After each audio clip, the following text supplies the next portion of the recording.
나는 지금 60대다. 그리고 솔직하게 말하면 내 인생의 절반은 돈이 아니라 욕심에 끌려다니며 살았다. 회한과 후회만이 남은 시간들이었다. 오늘 이 이야기를 꺼내는 이유는 하나다. 혹시라도 지금 나만은 다르겠지, 이렇게 생각하고 있는 사람이 있다면 제발 여기서 멈췄으면 좋겠다. 그 달콤한 착각이 얼마나 무서운 결과를 초래하는지 내 삶을 통해 처절하게 증명하고 싶다. 나는 강원랜드에서만 총 10억을 잃은 사람이다. 단순한 돈의 손실을 넘어 내 영혼과 인격마저 갉아먹힌 비극의 주인공이다. 처음 시작은 1999년이었다. IMF가 휩쓸고 간 뒤 모두가 어려움을 겪던 시기였다. 우연히 친구와 함께 강원랜드를 방문하게 되었다. 그때 처음 강원랜드를 갔던 날이 지금도 생생하다. 화려한 불빛, 웅성거리는 사람들의 소리, 칩이 부딪히는 경쾌한 소리. 모든 것이 낯설면서도 묘한 매력으로 다가왔다. 그날의 공기와 소리, 사람들의 얼굴까지 선명하다. 마치 어제 일처럼 느껴진다. 그때는 도박이 이렇게 내 인생 전체를 삼켜버릴 거라고는 상상조차 하지 못했다. 그저 잠깐의 유흥이나 일상 탈출 정도로만 생각했다. 그날 이후로 내 인생은 완전히 다른 방향으로 흘러갔다. 돌이킬 수 없는 강을 건너버린 기분이었다. 한번 발을 들이자 걷잡을 수 없는 나락으로 떨어지는 길이었다. 만약 그때 강원랜드에 가지 않았더라면 나는 아마 평범한 사람으로 살고 있었을 거다. 남들처럼 소박한 행복을 누리며 가족과 함께 평범한 일상을 보내고 있었겠지. 아마 안정적인 직장에서 은퇴를 준비하며 평화로운 노년을 맞이했을지도 모른다. 그 생각을 수십 번, 수백 번 했다. 아니, 수천 번도 더 했다. 후회는 내 인생의 동반자가 되어버렸다. 그때 왜 그랬을까? 그때 멈췄어야 했는데 하는 생각들이 나를 끊임없이 괴롭혔다. 잠자리에 들어도, 밥을 먹다가도, 길을 걷다가도 불쑥불쑥 과거의 순간들이 떠올라 나를 잠식했다. 그 이후로 나는 돈도 잃고 신용도 잃고 무엇보다 사람다운 마음을 잃었다. 도박에 미쳐있는 동안 나는 가족도 친구도 심지어 나 자신도 돌아보지 않았다. 오직 눈앞의 베팅과 승리만을 쫓았다. 잃은 돈을 되찾겠다는 허황된 생각에 사로잡혀 내 안에서 인간성이 조금씩 사라져가는 것을 느꼈지만 멈출 수가 없었다. 주변 사람들의 걱정 어린 시선도 아내의 눈물도 그때의 나에게는 아무런 의미가 없었다. 그래도 어떻게든 버텼다. 바닥까지 떨어졌다가도 다시 일어섰다. 스스로를 채찍질하며 다시 일하고 다시 모으고 조금씩 회복해 나갔다. 마치 아무 일도 없었던 것처럼 가장하며 다시 평범한 삶으로 돌아가려 애썼다. 신용도도 거의 1등급까지 다시 끌어올렸다. 정말 피나는 노력이었다. 밤낮 없이 일하고 허리띠를 졸라매며 돈을 모았다. 가족들에게 죄책감을 느끼며 다시는 그런 잘못을 저지르지 않겠다고 수없이 다짐했다. 이제는 괜찮아졌다고 생각했다. 다시는 그런 어리석은 짓을 하지 않을 거라고. 나는 이제 도박에서 완전히 벗어났다고 스스로를 다독였다. 과거의 악몽은 이제 끝났다고 믿었다. 근데 그게 착각이었다. 한번 발을 들인 사람은 완전히 벗어나기가 정말 어렵다. 도박의 그림자는 내가 생각했던 것보다 훨씬 더 질기고 끈질겼다. 내 마음속 깊은 곳에 잠재되어 있던 욕망이 다시 스멀스멀 기어 올라왔다. 아주 작은 자극에도 다시 무너지기 쉬운 위태로운 상태였다. 어느 날 다시 강원랜드를 찾게 됐다. 처음에는 그저 궁금함과 약간의 호기심 때문이었다. 조금만 하자, 재미로만 하자, 스스로에게 수없이 되뇌었다. 그저 오랜만에 한번 가본다는 가벼운 마음이었다. 예전의 나를 떠올리며 경계심을 놓지 않으려 했다. 그런데 사람이라는 게 그렇다. 한번 따기 시작하면 그때부터는 멈출 수가 없다. 처음에는 소액으로 시작했다. 그러다 몇 번 이기니 욕심이 생겼다. 베팅 금액을 올렸다. 또 이겼다. 그 짜릿함은 마약과도 같았다. 한번 맛보면 헤어나올 수 없는 강력한 유혹이었다. 나는 한 달 만에 1억 5천을 벌었다. 내 계좌에 찍힌 숫자를 보며 심장이 격렬하게 뛰었다. 그 순간 내 머릿속에 이런 생각이 들었다. 이거면 된다. 이제는 내가 이긴다. 패배자였던 내가 드디어 승자가 된 것 같았다. 모든 것을 되찾을 수 있을 것만 같았다. 지난 세월의 고통과 상처가 한순간에 보상받는 듯한 착각에 빠졌다. 그게 시작이었다. 모든 불행의 시작이었다. 그 페이스는 하루 만에 무너졌다. 정말 말 그대로 하루였다. 단 하루 만에 내가 쌓아 올렸던 모든 환상이 산산조각 났다. 꿈은 한순간에 악몽으로 변했다. 그날 이후 내 머릿속은 완전히 망가졌다. 무슨 생각을 했는지도 잘 기억이 안 난다. 그저 정신없이 돈을 넣고 또 넣고 또 넣었다. 이성을 잃은 채 오직 잃은 돈을 되찾아야 한다는 강박에 사로잡혀 있었다. 지옥 속을 헤매는 기분이었다. 3일 만에 그 돈을 전부 날렸다. 1억 5천만 원이 눈앞에서 사라졌다. 그제야 정신이 번쩍 들었지만 이미 늦었다. 그리고 멈췄어야 했다. 하지만 멈추지 않았다. 이번 판만, 마지막으로 한 번만이라는 악마의 속삭임이 나를 붙잡았다. 그 뒤 4일 동안 내 돈, 차, 카드, 할 수 있는 건 다 끌어다 썼다. 가족들의 돈까지 끌어다 썼다.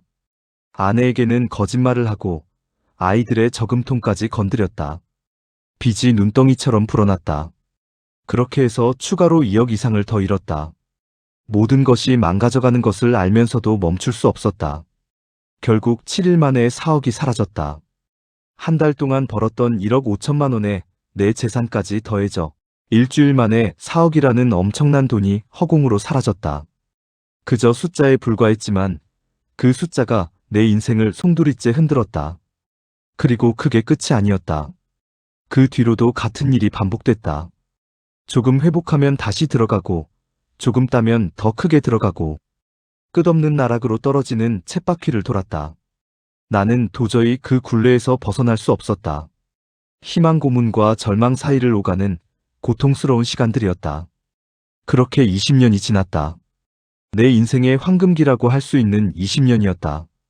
그 시간 동안 나는 무엇을 했을까? 도박과 싸우고 도박에 지는 일밖에 없었다.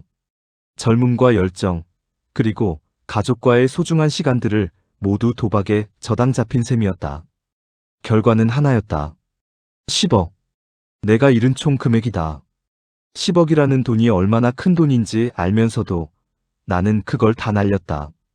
수많은 사람들의 땀과 노력으로 만들어진 돈을 나는 단지 욕심 때문에 허공으로 던져버린 것이다. 내 인생의 한 페이지가 온통 후회와 상처로 얼룩져 있었다. 그 과정에서 나는 2번이나 스스로 목숨을 끊으려고 했다. 너무나 절망적이고 비참해서 더 이상 살 이유를 찾을 수 없었다. 모든 것을 포기하고 싶었다. 하지만 그것조차 실패했다. 실패자에게는 죽음조차 허락되지 않는 것 같았다. 그마저도 마음대로 할 수 없는 내 처지가 너무나 비참했다. 그리고 나서 1년 동안은 사람답게 살지 못했다. 폐인처럼 살았다. 낮에는 자고, 밤에는 PC방에 가서 게임하고, 담배 피우고, 컵라면으로 하루를 버텼다. 빛도 보지 않고, 오직 어둠 속에서 헤매는 삶이었다.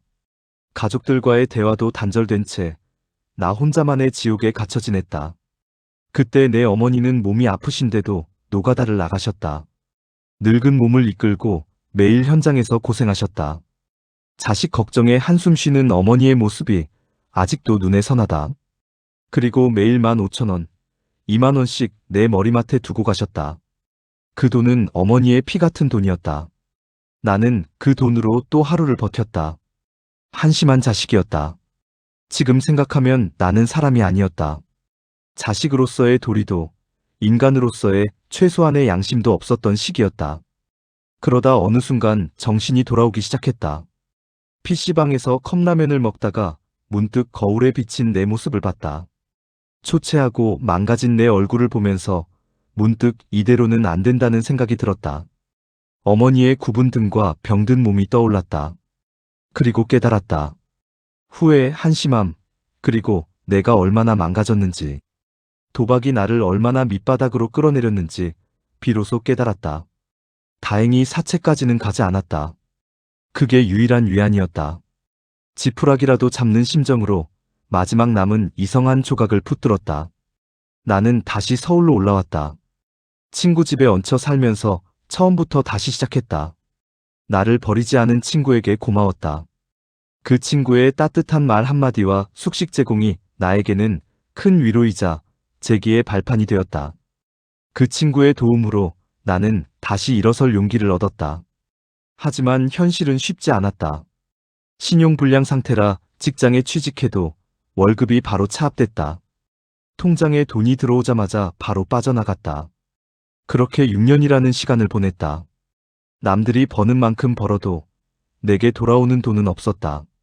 매달 날아오는 독촉장과 채무 통지서가 나를 숨막히게 했다. 그래도 포기하지 않았다. 하루하루를 버티며 조금씩, 정말 조금씩 갚아나갔다.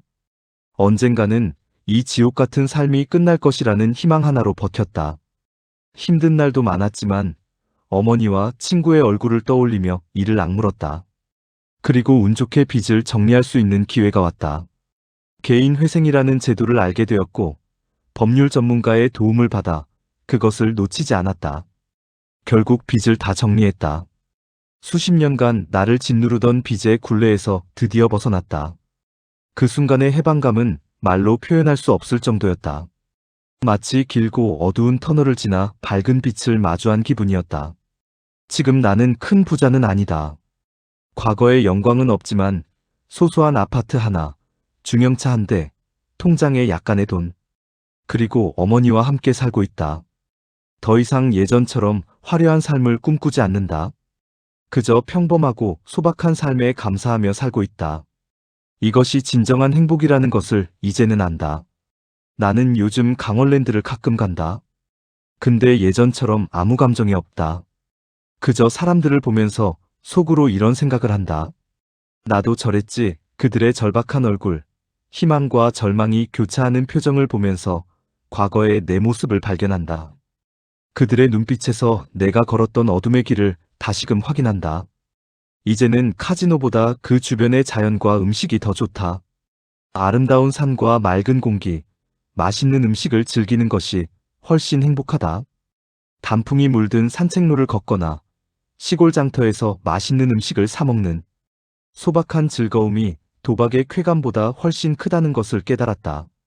그걸 보면서 이렇게 생각한다. 나는 왜 저걸 몰랐을까? 왜 그때는 이런 소중한 것들을 보지 못하고 오직 도박에만 미쳐 있었을까? 결국 나는 10억과 20년을 잃고 나서야 이걸 깨달았다. 행복은 돈으로 만드는 게 아니라는 걸. 돈이 아닌 다른 곳에서 진정한 행복을 찾을 수 있다는 것을 너무 늦게 알았다. 하지만 지금이라도 깨달은 것이 천만다행이다. 그리고 마지막으로 이 말은 꼭 하고 싶다. 도박은 절대 이길 수 없다. 잠깐 이길 수는 있다. 그 달콤한 유혹이 사람을 더 깊은 나락으로 빠뜨린다. 하지만 결국은 전부 잃는다. 나는 그걸 내 인생으로 증명했다. 내 20년과 10억이 그 증거다. 이 모든 것을 잃은 대가로 얻은 뼈아픈 교훈이다. 지금 이 글을 보는 사람이 있다면 제발 나처럼 살지 마라. 나는 이미 너무 많이 잃었다. 내 인생의 절반을 도박에 바쳤다. 하지만 당신은 아직 늦지 않았다. 지금이라도 멈춰라. 제발 멈춰라. 이건 경고다. 내 인생이 당신에게 주는 마지막 경고다.